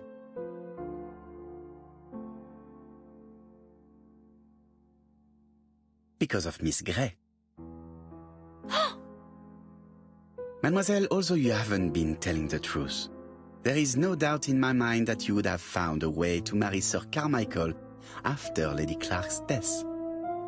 For you, Mr. Clark, it was a disaster. If Miss Grey had children by your brother, you would not have inherited a thing. You realized the danger after reading several letters from Comside, especially one in which your brother opened his heart to you. So you hurried home from China, and you took action. In truth, Cust was no more than a puppet manipulated by the real culprit. You, Mr. Clark. Such an imagination, Mr. Poirot. In fact, nobody manipulated Cust. The famous instructions he received by post. He wrote them on the typewriter. We know that for sure. Oh, no. You know perfectly well. That is not true. Eh bien, voilà. Light has now been shed on the ABC murders. Your theories are ingenious, but you haven't any proof. 1 point to him. For the moment, I have no material proof. Either I admit to it, or I bluff. One thing proves it. The prints you left on Cuss' typewriter. Enough. Oh, of course you wiped the typewriter before sending it. But not carefully enough. Scotland Yard has found your print along with those of Cuss. I understand why you never wanted to lend me your new typewriter, and why you were searching through your brother's things. And the hole you dug on the moors. What did you hide there?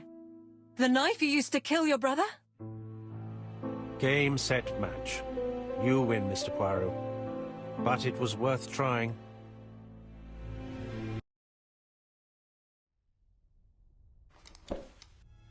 Don't come near me! I'll never let you take me, Mr. Poirot!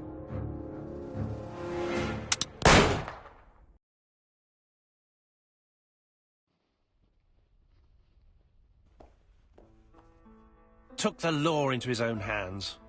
He had no right. He should have paid for his crimes. I should have expected what he did. Come on, Poirot. Everybody makes mistakes. Exactly.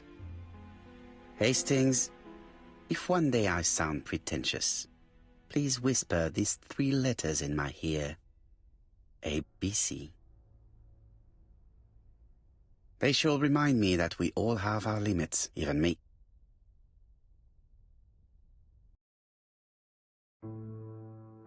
Disappointed at having missed the chance to become Lady Clark, Thora Grey left England. Donald Fraser and Megan Barnard married. On Poirot's recommendation, Mary Drower started to work for Lady Clark. The elderly lady's condition suddenly took a turn for the better. And a few months later, to Dr. Logan's great surprise, she was back on her feet again. According to this eminent physician, it appears to be an extremely rare case of spontaneous remission. Lady Clark has enjoyed very good health ever since.